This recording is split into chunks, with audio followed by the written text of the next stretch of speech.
भयानक गेम में प्रवेश करने के बाद मैंने गलती से हॉरर बॉस को सफाई करने वाली मेड समझ लिया। रात होते ही हॉरर बॉस अपनी दरांती घसीटते हुए डरावने अंदाज में प्रकट हुआ। मैंने खुद आगे बढ़कर उसे पोंछा पकड़ा दिया और कहा, तुम अब आए हो, मैं तुम्हारा कब से इंतजार कर रहा था। जो हॉरर बॉस लोगों को मारने वाला था वो अचानक पूरी तरह स्तब्ध रह गया। चैट में सब डर से कांप उठे। भाई, तुमने गलत इंसान पहचान लिया है, वो कोई मेड नहीं है, वो हॉरर डंजन की सबसे निर्दयी बॉस लियू रुयान है, भागो। लियू रुयान ने उदास चेहरे से मेरी तरफ देखा।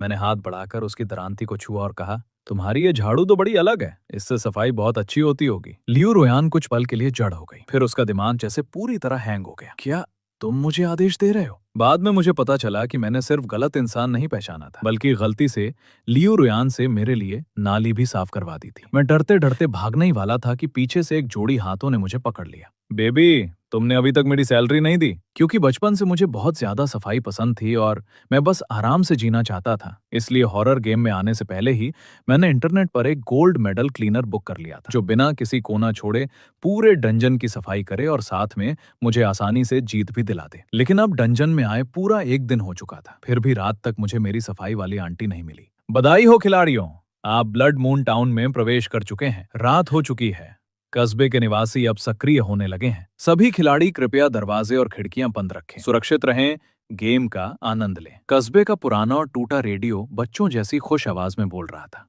लेकिन उससे सभी खिलाड़ियों की रूह कांप रही थी।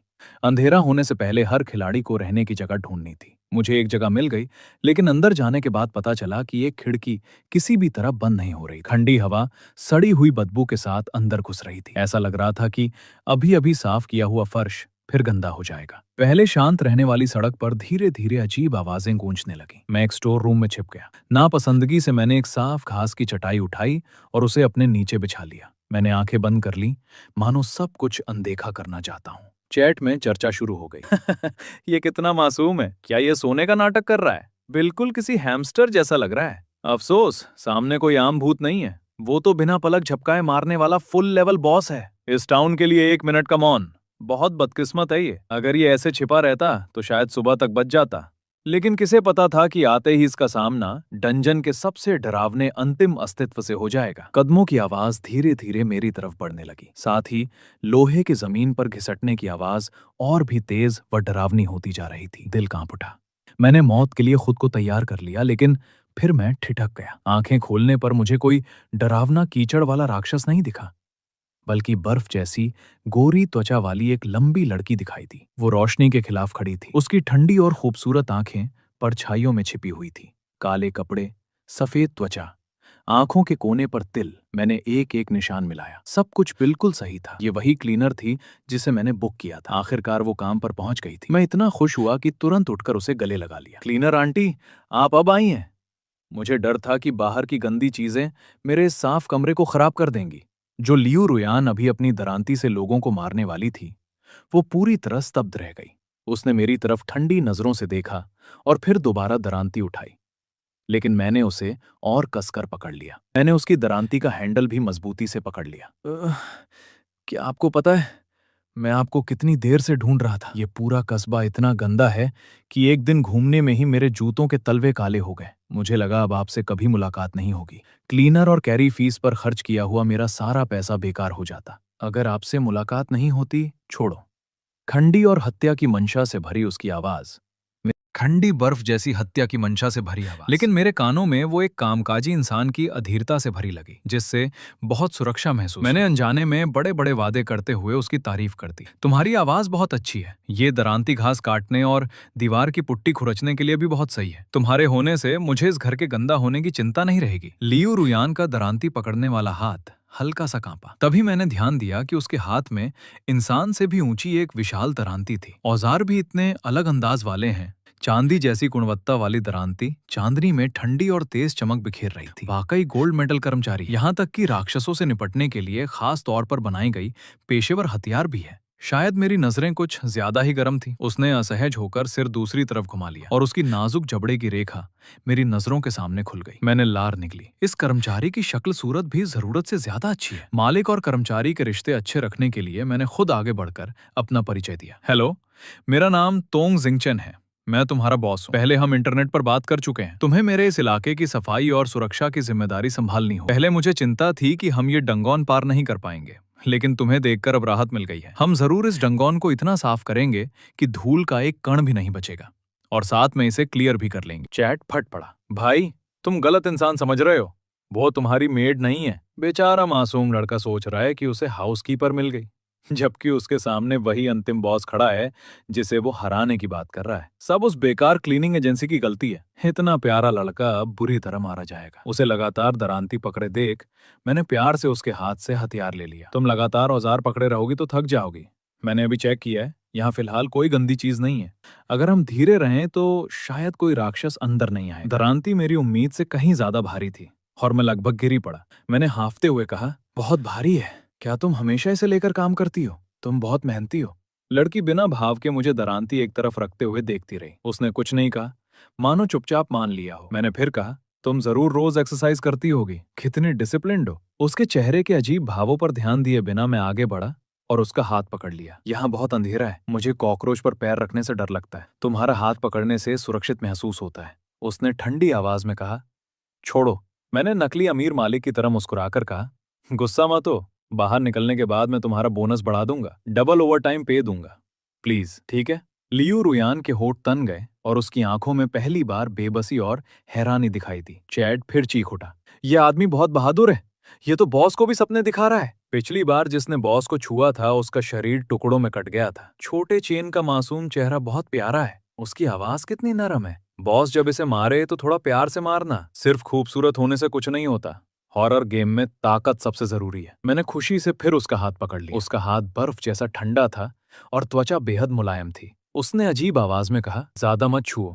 मैंने आज्ञाकारी बनकर सिर हिलाया और हाथ वापस खींच लिया, लेकिन चैट फट पड़ा। क्या हॉरर बॉस सच में उसका हाथ पकड़ने दे रहा है? खून खराबा कहाँ गया? उसकी दरांती पर अब तक इसका सिर लटका होना चाहिए था, और वो दरांती तो छोटे चेन ने कोने में फेंक दी। जिस ताकत से उसने उसे उठाया वो बहुत क्यूट था। बॉस ने किसी को अपना निजी हथियार छूने दिया? इस दरांती ने अनगिनत खिलाड़ियों की जान ली है। क्या सिर्फ मैंने देखा कि बॉस के कान लाल हो गए? क्या ये बॉस भी इस मालिक से परेशान हो गया? क्लीनर मिलने के बाद मेरा डर काफी कम हो गया। मुझे लगा स्टोर रूम अभी भी सुरक्षित नहीं है, इसलिए मैंने उसे आदेश दिया कि खुली खिड़की को मेज लगाकर बंद कर दे। चैट हंस पड़ा। छोटा चेन बॉस से मेज उठवाकर खिड़की बंद करवा रहा है। और सबसे बड़ी बात, बॉस थोड़ी देर सोचने के बाद सच में मेज उठाने चला गया। शायद बॉस इतना डरावना भी नहीं है। ऊपर वाला बहुत भोला है। उसने बॉस को लोगों को मारते नहीं देखा। खिड़की बंद होने के बाद मुझे बहुत राहत मिली। अब कोई गंदी चीज कीचड़ लेकर अंदर नहीं आएगी। तभी दरवाजे पर जोरदार धमाका हुआ। मैं तुरंत जम गया। मौत से नहीं, बल्कि इस बात से डर गया कि कहीं अभी साफ किया फर्श गंदा ना हो जाए। मैंने तुरंत लड़की का मुंह कसकर बंद कर दिया और आंखों से इशारा किया कि आवाज मत करना। लड़की शांत नजरों से मुझे देखती रही और बिल्कुल नहीं हिली। मैंने सोचा, ये क्लीनर हमेशा इतनी ठंडी और अकड़ी हुई क्यों रहती है? क्या इसे सर्वाइकल की बीमारी है? कुछ देर बाद दरवाजा पीटना बंद हो गया। मैं राहत की सांस लेने ही वाला था कि अचानक खिड़की की तरफ जोरदार धमाका हुआ। अभी अभी चमकाई गई खिड़की और मेज दोनों बाहर से आए पंजे से टूट गए। सड़ा हुआ चेहरा वाला एक राक्षस अंदर घुस आया और डरावनी आवाज में बोला, छोटे चूहे, मुझे पता है तुम अंदर हो। लेकिन बात पूरी होने से पहले ही उसने मेरी बगल में बैठी क्लीनर को देखा और ऐसे डर गया जैसे भूत देख लिया हो। वो तुरंत सिर वापस खींचकर कांपता हुआ भाग गया। मैं हैरान रह गया। वो ऐसे भागा जैसे कमरे में कोई बहुत डरावनी चीज देख ली हो। मैंने पूरे कमरे में नजर दौड़ाई और आखिरकार लड़की पर नजर टिक गई। चैट बोला, आखिर छोटे चेन को शक हो गया। बॉस की पहचान खुलने वाली। लियू रुयान के करीब गया और उसकी तरफ घूर कर देखने लगा। कमरे में सिर्फ हम दोनों थे, लेकिन अभी जब राक्षस ने दरवाजा तोड़ा और खिड़की फोड़कर अंदर घुस आया, तब भी उसके चेहरे पर डर का जरा सा भाव नहीं था। मैंने अचानक समझते हुए सिर हिलाया। वाकई, जिसे मैंने भारी रकम देकर गोल्ड मेडल क्लीनर के तौर पर रखा है, उसकी मानसिक मजबूती तो कमाल की है। अभी फर्श गंदा होने की चिंता में मैं बहुत तनाव में था। अब जब खतरा टल गया तो ऐसा लगा जैसे मेरे पूरे शरीर की ताकत खींच ली गई हो। मैं स्वाभाविक रूप से लड़की की बाहों में गिर पड़ा। मेरे पैरों में जान नहीं रही। मेरे पैर कांप रहे हैं। क्या तुम मुझे उस साफ कुर्सी तक उठा सकती हो? लड़की ने मेरे शरीर का वजन महसूस किया तो एक पल के लिए उसकी सांस रुक गई। झंझट, उसने ठंडी आवाज में कहा, लेकिन फिर भी मुझे राजकुमारी की तरह उठा लिया। उसकी ताकत बेहद डरावनी थी। वो मुझे ऐसे उठाकर चल रही थी जैसे बगीचे में टहल रही हो। चैट पागल हो गया। ये कहानी कुछ ज्यादा रोमांटिक नहीं हो रही? वैज्ञानिक हर जगह मिल जाते हैं। ये खून का प्यासा अंतिम बॉस है, कोई रोमांस ड्रामा नहीं। मैंने सोचा था पूरी रात सफाई में जाएगी, लेकिन उस सड़े राक्षस के भागने के बाद पूरा कस्बा भूतों तक से खाली हो गया। लड़की एक तरफ बैठकर अपनी खून से सनी विशाल दरांती कपड़े से साफ कर रही थी। मैं पास जाकर बैठ गया। ये पुट्टी खुरचने वाला औजार कहाँ से खरीदा? कितना तेज है,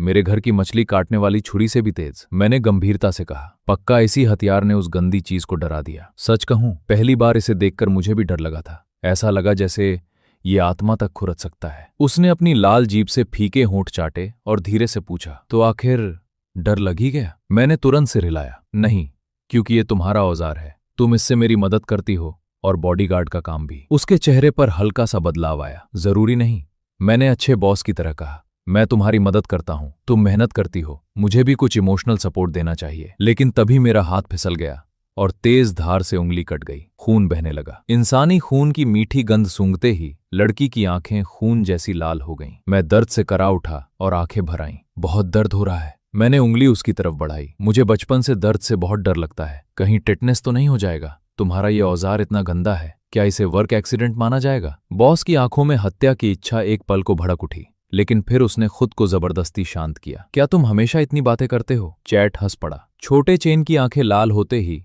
खूनी बॉस ने अपना गुस्सा निगल लिया। मुझे भी नहीं पता कितना खून निकलेगा, क्योंकि मेरी एक वार के बाद तो शरीर का टुकड़ा भी नहीं बचता। छोटा चेन सच में पपी जैसा प्यारा है, कम से कम उसकी चोट पर फूंक तो मारो। अगर मैं बॉस होता, ये 99% मृत्यु दर वाला ब्लड मून टाउन था, लेकिन चैट में बैठे ये लोग फिर भी रोमांस सोच रहे थे। मैं अभी ये पूछने ही वाला था कि टिटनेस होने की कितनी संभावना है, तभी मेरी उंगली अचानक एक अजीब सी गर्म और नम अनुभूति में डूब गई। उसने अचानक सिर झुकाया और मेरी खून बहती उंगली सीधे अपने मुंह में ले ली। चैट फट पड़ा। वो देखो, मैंने कहा था ना, बड़ा बॉस आखिर अपनी असली फितरत पर आ ही गया, खाने वाला है उसे। अरे नहीं बेवकूफ, ये तो बिल्कुल किसी रोमांटिक ड्रामे के मेल लीड जैसा सीन है। ये फ्लर्ट कर रहा है। मैं अभी समझ ही नहीं पाया था कि क्या हुआ, तभी उसने उंगली छोड़ दी। मेरी उंगली का घाव पूरी तरह गायब हो चुका था। मैं हैरानी से उसे देखने लगा। वाह, कितना कमाल है। क्या ये तुम्हारी क्लीनिंग कंपनी की स्पेशल डिसइंफेक्शन टेक्निक है? इससे तो बैंडेज का खर्च भी बच जाएगा। अगर आगे कभी मुझे चोट लगी